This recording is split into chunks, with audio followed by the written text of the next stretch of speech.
నమస్తే రమగారు. నమస్తే జయ. రమగారు, పూజ చేస్తాం కదా, పూజలో ఏది ముందు చేయాలి అంటే స్వామివారికి నైవేద్యం పెడతాం, పువ్వులు పెడతాం, ధూపం వేస్తాం.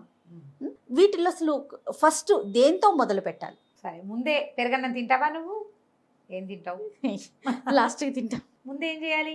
కంచం పెట్టాలి, గ్లాస్ పెట్టాలి, గ్లాస్లో నీళ్ళు పోయాలి, కంచంలో ఏదైనా ఓ పప్పు కూరో పులుసో ఏదైనా ఒక్కొక్క పూత వేసి అప్పుడు అన్నం పెట్టుకోవాలి. తర్వాత నెయ్యి వేయాలి, ఆ తర్వాత కలుపుకోవాలి. ఒక లైన్ ఉందా? అవునవును. పూజా విధానానికి బ్రహ్మాండమైన లైన్లు ఉన్నాయమ్మా. ఏది ముందు అనే అనుమానమే వద్దు మీకు. 2 పద్ధతులు ఉన్నాయి. ఒకటి పంచోపచార పూజ, అందరూ చేయొచ్చు, నిత్యం అన్ని వేళలా చేసుకోవచ్చు, రోజు చేసుకోవచ్చు. Right, okay. పొద్దున సాయంత్రము కూడా చేయొచ్చు, పొద్దున సాయంత్రం కూడా చేసుకోవచ్చు. ఒకటి. రెండోది షోడశోపచార పూజ. ఇది 16 ఉపచారాలు. 16 ఉపచారాలకి సమయం ఉండదు, చేత కాదు, మంత్రం రాదు, నోరు తిరగదు, అంతంత పెద్ద పెద్దవి పెట్టుకోలేము. పంచోపచారాలు చేసుకోవచ్చు. షోడశోపచార పూజా విధి అందరూ ఎప్పుడు చేసుకుంటాము?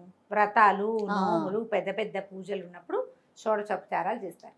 మా లాంటి వాళ్ళు కొందరు ఇళ్లలో రోజువారీ షోడశోపచారం అలవాటుగా ఉంటుంది, అలా వెళ్ళిపోతూ ఉంటుంది, అలా వెళ్ళిపోతుంది, దాని దారిన వెళ్ళిపోతుంది. మీరు సత్యనారాయణ వ్రతాల చూడు, ఒకదాని తర్వాత ఒకటి చేస్తారు. అదే లైను చిన్న చిన్న మంత్రాలతోటి రోజువారీ చేసుకోవచ్చు. అది నిత్య గౌరీ పూజా విధానంలో షోడశోపచారాలు ఉంటాయి. ఓకే.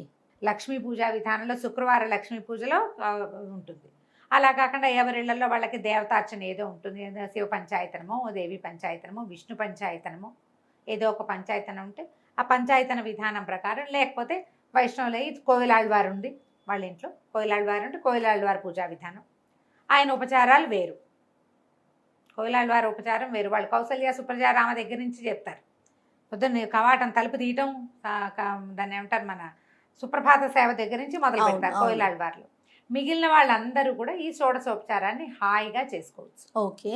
దానికి లైన్ ప్రకారం వెళ్ళాలి. లైన్ కనపడుతుంది మనకు, శ్లోకాల్లోనే ఉంటుంది. ఏది ముందు ఏది వెనక అన్న అనుమానం మీకు అక్కడనే లేదు. పంచోపచారాలు అనుకో ఎవరైనా చేసుకోవచ్చు. పంచోపచారాలు ఒకసారి చెప్పుకుందామా? గంధము, మొదట స్వామివారికి ఏదైనా పటం ఉంటే పటం తుడిచి బొట్టు పెట్టడం. గంధ పరికల్పన అనేది ఒక విశేషమైన సేవ. దానికి ఏం చేయాలి? మామూలుగా మనం బొట్టు పెట్టాలనుకో, ఒక ఫోటోకో ఒక విగ్రహానికో ఒట్టిగా కుంకుమ మనుషులకు పెట్టినట్టు పెట్టాం. కొంచెం గంధంలో ఒక చుక్క నీరు పోసి తిప్పి గంధం అంటించి దాని మీద కుంకుమ పెడితే కరెక్ట్గా కూర్చుంటుంది. గంధ పరికల్పన, బొట్టు పెట్టడం, గంధం సమర్పించడం. లేదా ఆల్రెడీ బొట్టు ఉన్న ఇది ఉంటే పుష్పాన్ని, ఒక పువ్వుని గంధంలో అద్ది దాన్ని ఇట్లా సమర్పించడం, అలా కూడా చేయొచ్చు. బొట్టులాగాను పెట్టచ్చు, పాదాల చెంత సమర్పించవచ్చు. తర్వాత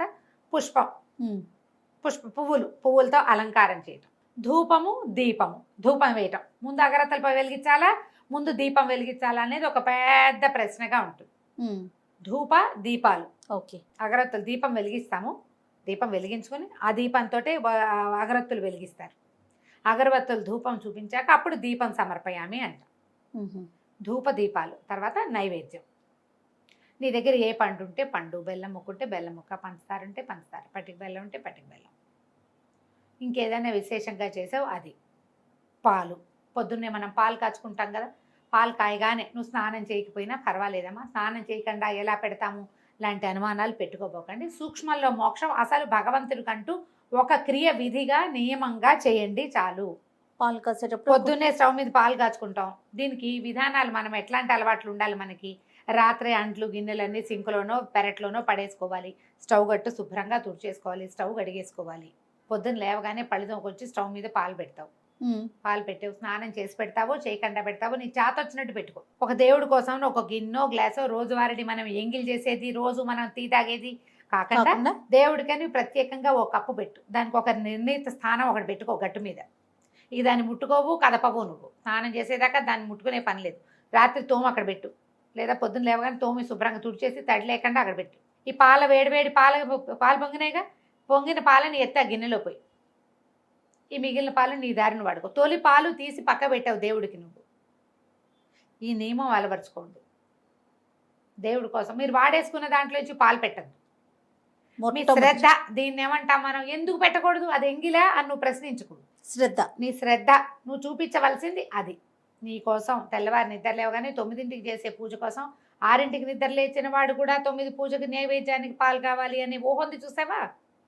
దాని మీద నీకు నియమం ఉంది చూడు. ఎవ్రీడే నువ్వు అలాగే చేస్తావు, మీ ఆయనకి అదే నేర్పిస్తావు, మీ అత్తగారు ఉంటే ఆవిడ అదే చేస్తుంది, నీ పిల్లలు పాలు కాస్తే వాడు కూడా అదే చేస్తాడు.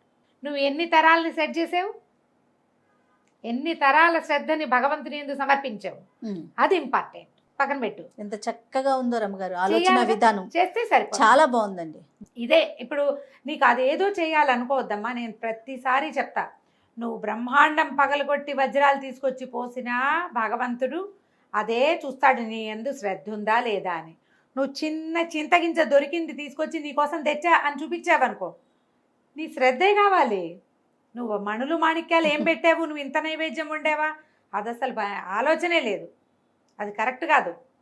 నీ యొక్క శ్రద్ధ, నువ్వు దానికోసం ఎలాంటి సమయం పెట్టావు, ఎంత ఆసక్తిని కలిగి ఉన్నావు, అది నువ్వు నోటితో చెప్తే, నువ్వు క్రియ చూపిస్తే నువ్వు కాదు, చేస్తే నువ్వు అక్కడ చూపించకుండా ఉండలేవు. ఆయన చూస్తాడు నిన్ను. ఇది అలవాటు చేసుకోండి హాయిగా. షోడశోపచారాలు చేయలేకపోతే పంచోపచారాలు చేయండి రోజు. ఎంత సింపుల్. చాలా ఎలాగో నువ్వు దీపం చూపిస్తావు, ఆరతి వెలిగిస్తావు, దీపారాధన చేస్తావు. తర్వాత నువ్వు చేసేది ఏమిటి, నైవేద్యం ఎలాగూ చేస్తావు. నేను రెండేం చెప్తున్నాను, గంధము పుష్పము అంతే. నమస్కారాలు ఆటోమేటిక్గా చేసేవి. నమస్కారం ఇవన్నీ నమస్కార ముద్రతోటే చేసుకుంటాం. దీపం పెట్టి దండం పెట్టుకుంటాం, నైవేద్యం పెట్టి దండం పెడతాం, పువ్వులు పెట్టి దండం పెడతాం. ఎన్ని దండాలు అయినాయి? 5 సార్లు దండం పెట్టావు, 5 ఉపచారాలు చేసావు. హాయిగా చేసుకోండి అమ్మా. అదేదో చేస్తేనే మీకు అదేదో వస్తుందని భావించద్దు. ఈ షోడశోపచారాలు మనకి వినాయక చవితి వ్రతకల్పం ఉందా, దాంట్లో కనపడతాయి. మొదటిది ఆవాహన. స్వామివారు వస్తే మన ఇంటికి ఎవరైనా వచ్చారు, రండి రండి దయచేయండి అని పిలుస్తామా లోపలికి. ఆవాహన చేయటువంటి మన ఇంట్లో ఉన్న ప్రతిమా విశేషంలో లేదా ఫోటోల్లోనో భగవంతుని, అయ్యా నువ్వు ఇక్కడ ఉండు మాతో పాటు అని చెప్పి ఆయన పిలవటం. ఓకే. తర్వాత ఆసనం సమర్పయామి, నవరత్న ఖచ్చిత సింహాసనం సమర్పయామి అంటాం. అంత సింహాసనం మనం అక్కడ ఏం వేస్తాం చెబుతాం. ఆసనం తర్వాత ఆచమనీయం, కాస్త చేతులు కాళ్ళు కడుక్కోవటానికి ఏమంటారు, కాస్త ముందు కాస్త మంచినీళ్ళు పుచ్చుకుంటాం. తర్వాత పాద్యం, ఆచమనీయము పాద్యం, కాళ్ళు కడుక్కోవటానికి నీళ్ళు. తర్వాత ఏం చేస్తావు, ఇంత దూరం నడిచి మా ఇంటికి వచ్చావు నాయన, శుద్ధోదక స్నానం చేయి. పంచామృతాలు ఉంటే పంచామృత స్నానం సమర్పయామి, పంచామృత స్నానానంతరం శుద్ధోదక స్నానం సమర్పయామి. స్నానం తర్వాత మంచి వస్త్రం సమర్పయామి, ఆయనకి యజ్ఞోపవేతం సమర్పయామి. తర్వాత పుష్పం సమర్పయామి, గంధం పరికల్పయామి, అక్షతాన్ని సమర్పయామి. లైన్ అంతా వచ్చేసిందా? ఇక నుంచి ఇప్పుడు మనం ఏదైనా పూజా విధానం ఏం చేయదలుచుకుని పుష్పమాలిక సమర్పణం అవి చేసుకుంటాం. అప్పుడు ధూపము, దీపము, నైవేద్యము, తాంబూలము, ప్రదక్షిణ, నమస్కారము, ఇవన్నీ మనం చేస్తుంటాం. అవును. మీరు సత్యనారాయణ వ్రతంలో ఇవే చేస్తారు, జ్ఞాపకం చేసుకోండి. అవునండి, అవును. వినాయక వ్రత కల్పనలు చేస్తాం, వరలక్ష్మి వ్రత కల్పనలు చేస్తాం. మీరు సంతోషమాత, వైభవలక్ష్మి ఏ పూజ చేసినా ఇదే లైన్ ఉంటుంది. కొన్నాళ్ళు చేస్తుంటే ఆటోమేటిక్గా అట్లా అసంకల్పిత ప్రతీకార చర్య అయిపోతూ ఉంటుంది. రోజువారీ ఇవన్నీ చేయలేని వాళ్ళు అవి పూజలు అప్పుడు చేసుకుంటామంటే రోజు పంచోపచారాలు అలవర్చుకోండి. పంచోపచారాలు ఒక్కసారి లైన్ చెప్పరా రమ్మగారు? గంధం పరికల్పయామి, మొదటిది గంధము, బొట్టు పెట్టడం, గంధం ఇవ్వటం. తర్వాత పుష్పం, ధూప, దీప, నైవేద్యాలు, అంతే. ఇదే లైన్. ఈ లైన్ ప్రకారం ఎవరైనా ఎప్పుడైనా చేయొచ్చు. నువ్వు చెప్పాను పదే పదే ఇదే మాట చెప్తాను.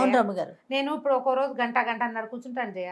రోజువారీ 30 గంట నుంచి 1.5 దాకా పడుతుంది నా ప్రోగ్రామ్.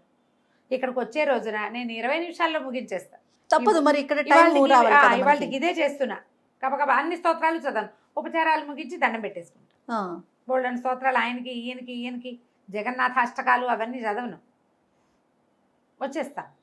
కుదిరినాడు చేస్తావు. కానీ ఉపచారాలు మనకు లేదా పెద్దవు 16 ఉపచారాలకు కూడా కుదరదు. తెల్లవారుజామున ప్రయాణం 5 ఉపచారాలు చేసి నమస్కారం చేసుకుంటాం. అది చేయలేదు కాబట్టి ఇది అయిందని అనుకోవద్దు. మీకు అలాంటి భయాలు ఉంటే నేను ఒక పాయింట్ చెప్తాను. నాకు కూడా ఉంటుంది జయ, ఆ భయం ఉంటుంది. చెప్తున్నాక కించగా ఉంటుంది, ఏమీ చేయకుండా వచ్చేసామని భయం. ఏదో కొంప మునుగుతుందని కాదు, చేయలేదే.